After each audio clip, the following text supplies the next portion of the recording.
Okay, welcome pre-cal to 11.4. I know these sections are going fast, but they're pretty straightforward. So this one is called series and their notation. So we studied all of these concepts already in Algebra 2, but we'll just relive this really fast, briefly. So let's look at the notation. They kind of give you an example of an annuity, and you can dig through all these and work this out, but it's really straightforward. I'm not going to go into the specifics just yet. I'm just going to give you kind of the big ideas. So this is called a series, and the gist of a series is to take each term in a sequence and sum them together. So a series is a sum of a sequence, the terms of a sequence. So let's look at different things. So it says summation notation. We're going to call out a few different things that we need to know. So here's how all these summations are written. So it looks like they use, and this is almost always, but this is pretty straightforward. But this right here, this kind of crazy looking backwards E or forwards looking E is a Greek letter sigma.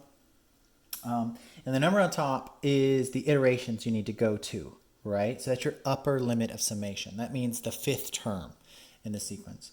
And the bottom number is your index of summation or your lower limit of summation. That's where you start. So that's literally translating to start at the first term and go to the fifth term.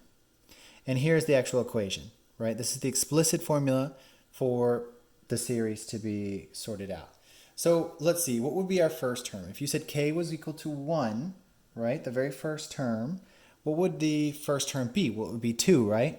And then what if you said k is equal to 2? It would be 4, 6, 8, 10. So that would be the first 5 terms that you can see right there, right? And now we're just going to sum those all together. So 2, 4, 6, 8, 10 is 30. That is the sum of the series. As simple as that. Cool. And this is how you'd write that out. Let me zoom out just a touch. So this is summation notation. That's with the sigma. So this is a capital sigma, and sigma means to sum. And so all we need to know is the index of summation, the lower limit, and the upper limit. Pretty straightforward. So let's try this one really quick. See if we can knock this out. Here are the instructions up above in case you want to follow along. So it says start at term 3, go to 7. Let's see which marker's still working. And the explicit formula is k squared.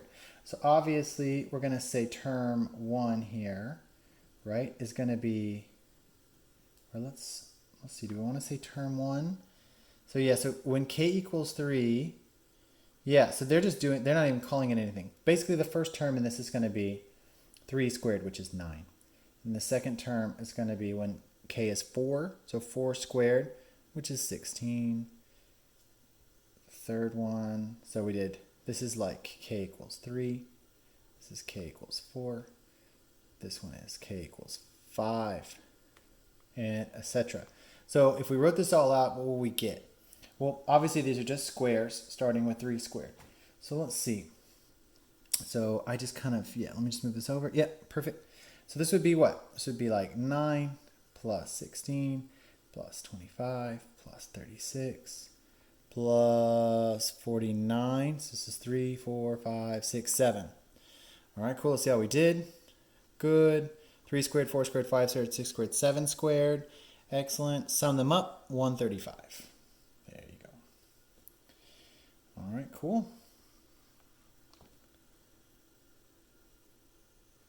All right, so there you have it. So it says, according to the notation, the lower limit of summation is 3 and the upper is 7. So we need to find the sum of k squared from k equals 3 to k equals 7. Cool, there you go.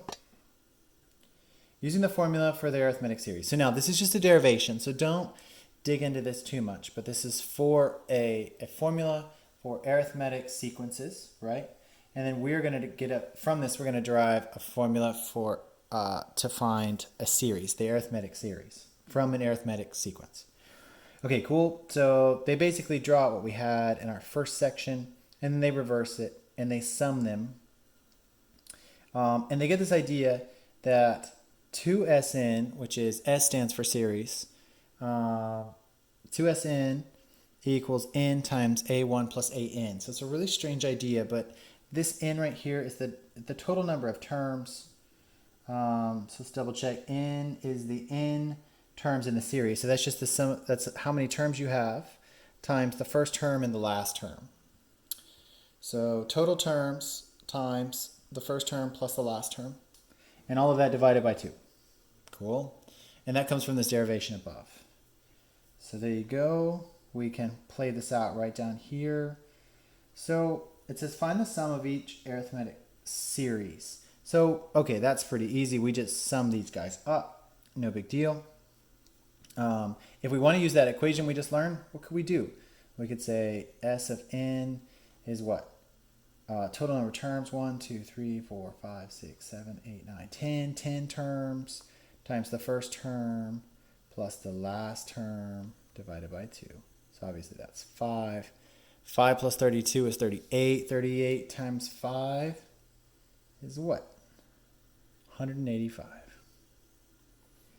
Cool? There's that first one.